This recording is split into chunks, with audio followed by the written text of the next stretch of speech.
Ang sigaw sa hating gabi.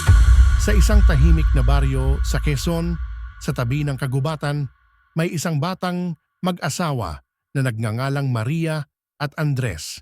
Bagamat bagong kasal pa lamang sila, tuwang-tuwa sila sa kanilang buhay at natutuwang maghintay ng kanilang unang anak. Ngunit sa kabila ng kanilang kaligayahan, may isang madilim na lihim na nagsisimula ng gumapang sa kanilang bayan. Isang gabi, pagkatapos ng isang linggong malalim na pag-ulan, nagsimulang magbago ang lahat. Si Maria, na nasa kalagitnaan ng kanyang pagbubuntis, ay nagsimulang magising tuwing hating-gabi sa matinding takot. Ang kanyang puso ay mabilis na tumbiting at ang kanyang mga matay naiiyak sa takot.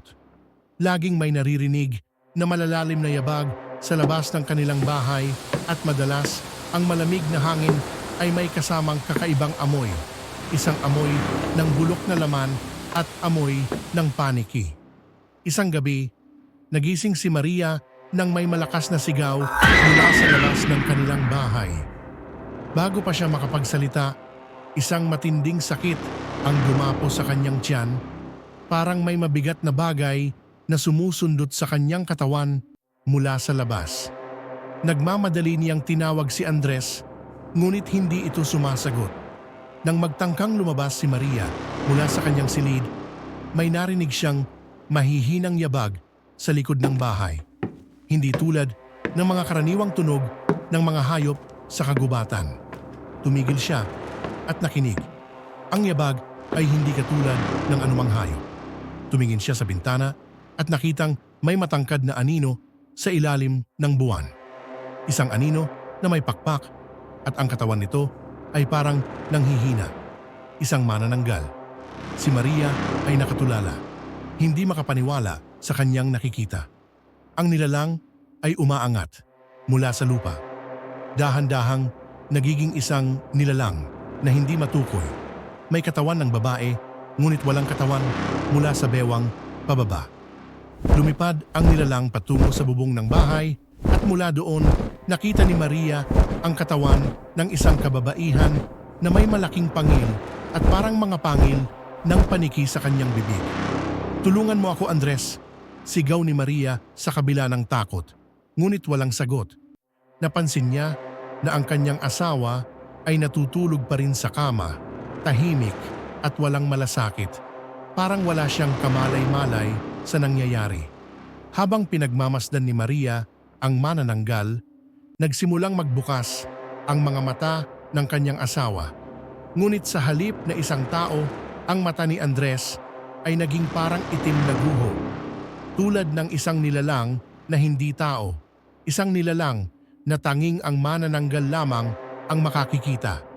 Pinuno ng takot ang dibdib ni Maria nang matanto niyang ang asawa niyang iniisip niyang proteksyon ay maaaring isa ring nilalang ng dilim. Ang asawa niya ay isang alaga ng manananggal. Bigla na lamang siya nakaramdam ng matinding sakit sa kanyang tiyan. Isang nakakabaliw na kirot na hindi kayang ipaliwanag.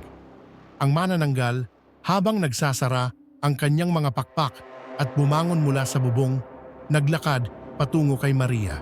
Ang mga mata ng nilalang ay nagningning ng pula at malalaking pangil na tila handang punitin ang kanyang katawan.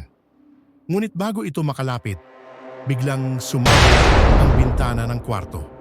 Sa isang iglap, nagbukas ang pinto at sumugod ang isang matandang lalaki na nakasuot ng itim na kapa. Ang lolo ni Maria, si Mang Isko, isang albularyo na tinuruan siyang gumamit ng mga tradisyonal na panggamot.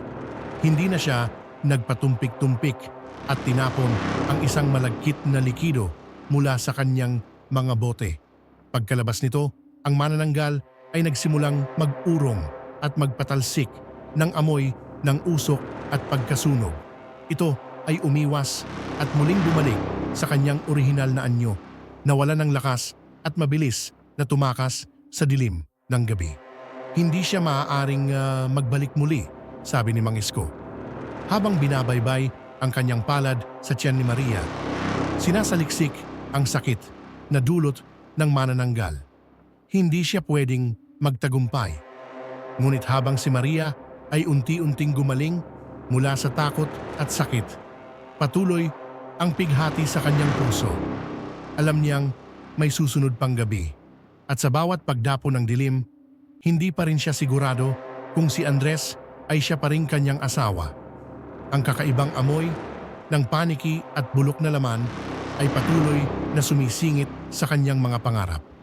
Sa huling gabing iyon, habang naglalakad si Maria papunta sa isang simbahan upang magdasal, naisip niyang baka hindi na siya makaligtas pa. Baka ang kanyang anak ay hindi na makaligtas sa gabi ng kasunod na pagtukso ng dilim. Baka wala ng pag-asa.